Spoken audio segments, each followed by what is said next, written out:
The most common question type in IELTS reading: gap fill questions or fill in the blank questions. There are many different types of gap fill questions in IELTS reading.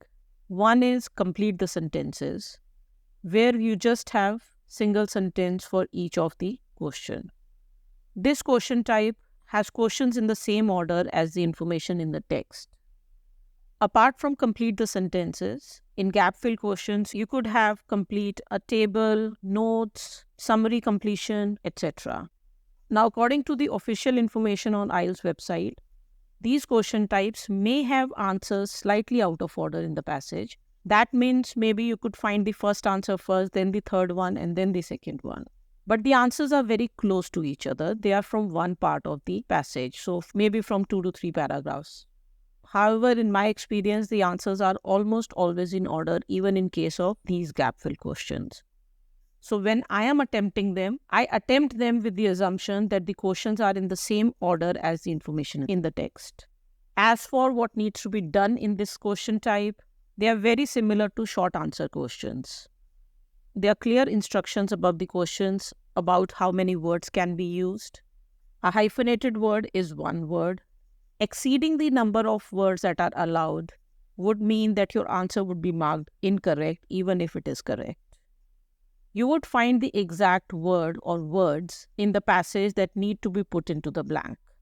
So to solve these questions, first, read one question, look for location keywords, scan the passage for tentative location of the answer, go back to the question, understand the question thoroughly. Once you have done that, go to the location that you have identified in the passage, read it closely to find your answer. Once you have put the answer in the sentence should be grammatically correct, which is why simple words such as a, and, some can help you ensure that you have the correct answer. For example, you cannot have a plural word after a or an. There could be more than one correct answer. For example, there are two possible answers to this question: emissions and carbon emissions. Either of the two would be marked correct. However, only carbon would be marked incorrect. In gap fill questions, any information that is between two blanks will be there in the passage between those two answers. For example, in these questions, between the first and second answer in the passage, you will find a mention of horse-drawn vehicles and Charles Pearson. Keeping this in mind can help you save time when looking for your answers. Let's look at a couple of examples now. The capitalized word London and 1800 and 1850 mentioned in the question should make it easy to locate in the passage. So the first thing I would do is scan the passage and get the tentative location of the answer. And I find the first half of 1800s and London mentioned in the very first sentence of the passage. Once I have the tentative location, I go back to the question, read the question, understand it thoroughly. In the first half of 1800s or between 1800 and 1850, something increased rapidly in London. We have to find out what increased. The sentence in the passage says London's population grew at an astonishing rate. So the population of London increased, and we can then look for synonyms if we want to confirm the answer. The confusing part, however, is that the word increasingly is used later in the sentence. So don't just go after keywords and try to look for the same word in the passage. Understand what the question is saying. Now we move on to the second question. Between the first and second answer in the passage, I'm expecting some mention of horse-drawn carriage and Charles Pearson. Horse-drawn carriage is mentioned at the end of the first paragraph. So I can save time by not reading the rest of the first paragraph at all. Charles Pearson is mentioned in the beginning of the second paragraph. I'm expecting the answer to the second question in the second paragraph. Now I'll go back to the question and read it thoroughly, understand it thoroughly. Building the railway would make it possible to move people to better housing in the blank.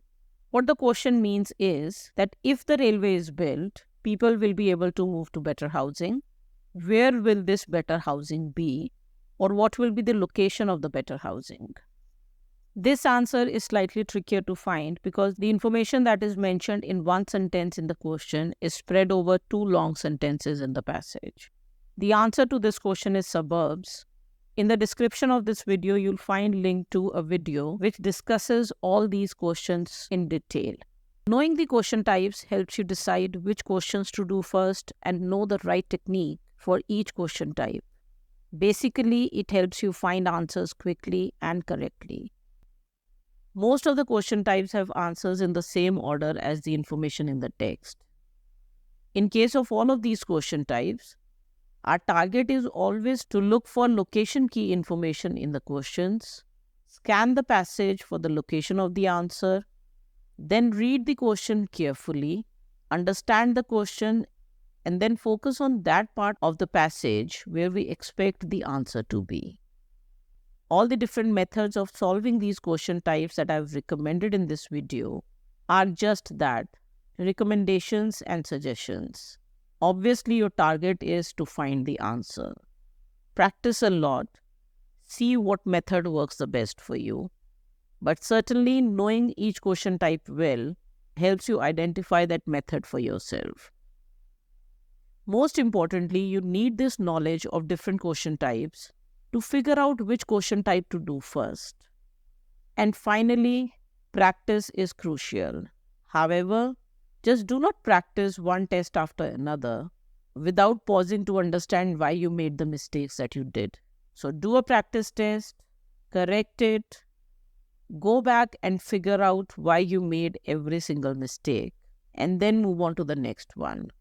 Just doing a lot of practice tests, one after another, may not help you improve your reading score.